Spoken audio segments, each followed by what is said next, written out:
Hi guys, for today's video yan, meron nga tayong tanggap na repair na 3D electric oven. Spare nga ni client ay no power daw. Kahit sinaksak, walang indicator light. Yan. Bali, tinester ko rin wala nga. Walang resistance, di pumalo guys. Then, check natin to isa-isa. O terminal niyan. Yung thermal fuse. Yan guys, chinek ko na rin.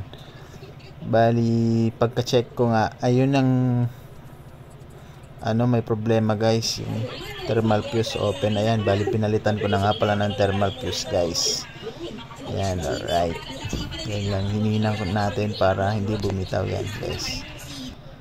Alright nga guys, yan na, napalitan ko na ng thermal fuse. Alright, yan. Then, testing na natin.